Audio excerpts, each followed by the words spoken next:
الحمدللہ رب العالمین والصلاة والسلام علی سید الانبیاء والمرسلین اما بعد فاعوذ باللہ من الشیطان الرجیم بسم اللہ الرحمن الرحیم سورہ البقرہ آیت نمبر 2 سے 5 تک۔ ھدی للمتقین الذین یؤمنون بالغیب ویقیمون الصلاۃ ومما رزقناہم ینفقون۔ ترجمہ: پرہیزگاروں کے لیے ہدایت ہے، وہ لوگ جو غیب پر ایمان لاتے ہیں اور وہ نماز قائم کرتے ہیں اور ہم نے جو انہیں رزق دیا ہے اس سے خرچ کرتے ہیں، اور وہ لوگ جو ایمان لاتے ہیں اس پر جو آپ کی طرف سے نازل کیا گیا اور جو آپ سے پہلے نازل کیا گیا، اور وہ آخرت پر یقین رکھتے ہیں، وہی لوگ اپنے پروردگار کی طرف سے ہدایت پر ہیں اور وہی لوگ فلاح پانے والے ہیں۔ سورہ بقرہ قرآن کی سب سے بڑی سورت ہے۔ اللہ سبحانہ تعالیٰ نے آغاز ہی میں انسانوں کو 3 حصوں میں تقسیم کر دیا، 3 گروپوں میں تقسیم کر دیا۔ سب سے پہلے متقین یعنی اہل ہدایت۔ آیت نمبر 2 سے لے کے 5 تک جو ہم جس کی تفسیر آج کریں گے یہ متقین کا گروپ ہے۔ اس کے بعد آیت نمبر 6 سے 7 کافرین، اس کے بعد آیت نمبر 8 منافقین۔ انشاءاللہ 1 بائی 1 لیکچر میں ہم ان کی ڈیٹیلز جو ہیں وہ ڈسکس کریں گے۔ آج ہم آیت نمبر 2 سے 5 تک کی آیات جو ہے ان کی تفسیر ذرا ہم دیکھیں گے۔ آپ دیکھیں کہ یہ ترتیب بہت ہی معنی خیز ہے۔ اللہ نے پہلے کامیاب لوگوں کا تعارف کروایا تاکہ انسان جان لے کہ ہدایت کس کو ملتی ہے۔ ذالک الکتاب لا ریب فیہ ھدی للمتقین۔ ترجمہ: یہ وہ کتاب ہے جس میں کوئی شک نہیں، یہ ہدایت ہے متقیوں کے لیے۔ اللہ سبحانہ تعالیٰ فرماتے ہیں قرآن میں شک کی کوئی گنجائش نہیں، مگر ہدایت ہر شخص کو نہیں ملتی، ہدایت صرف متقی دل کو ملتی ہے۔ جیسے بارش سب پر برستی ہے مگر فائدہ زرخیز زمین اٹھاتی ہے۔ بخاری کی حدیث ہے، نبی کریم صلی اللہ علیہ وسلم نے فرمایا حلال واضح ہے اور حرام واضح ہے، جو شبہات سے بچ گیا اس نے اپنے دین اور عزت کو بچا لیا۔ یہی تقویٰ ہے، مشتبہ چیزوں سے بچ جانا۔ متقیوں کی پہلی صفات کیا بیان کی گئی ہے؟ الذین یؤمنون بالغیب، کہ جو غیب پر ایمان رکھتے ہیں۔ غیب کیا ہے؟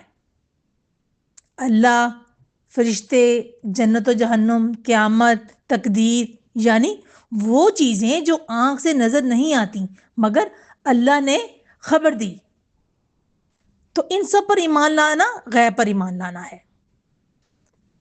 حضرت خدیجہ تو زہرا رضی اللہ تعالی عنہا نے وہی دیکھے بغیر ایمان قبول کیا، انہوں نے صرف نبی صلی اللہ علیہ وسلم کی سچائی پر یقین کیا۔ یہی حقیقی ایمان بالغیب ہے۔ اگر ہم صحابہ کو دیکھیں تو حضرت ابو بکر صدیق رضی اللہ تعالی عنہ سے جب معراج کا واقعہ بیان بتایا گیا تو فوراً فرمایا اگر محمد صلی اللہ علیہ وسلم نے فرمایا ہے تو سچ فرمایا ہے، اسی لیے لقب ملا صدیق۔ دوسری صفت کیا بتائی گئی ہے متقیوں کی؟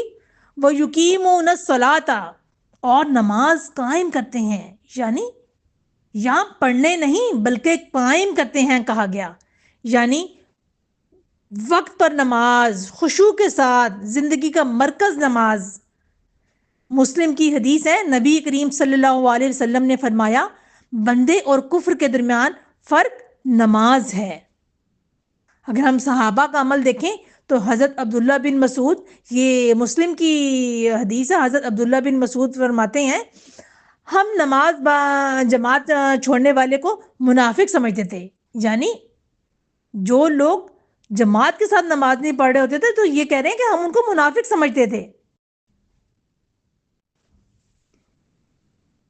مسند احمد میں ایک اور حدیث ہے جو حضرت ابو ہریرہ سے مروی ہے، رسول اللہ صلی اللہ علیہ وسلم نے فرمایا اگر گھروں میں خواتین اور بچے نہ ہوتے تو میں نماز عشاء قائم کرنے کا حکم دیتا اور اپنے نوجوانوں کو حکم دیتا اور وہ گھر میں موجود نماز سے پیچھے رہ جانے والے لوگوں کو آگ سے جلا دیتے۔ اور آج ہمارے ہاں کیا ہے؟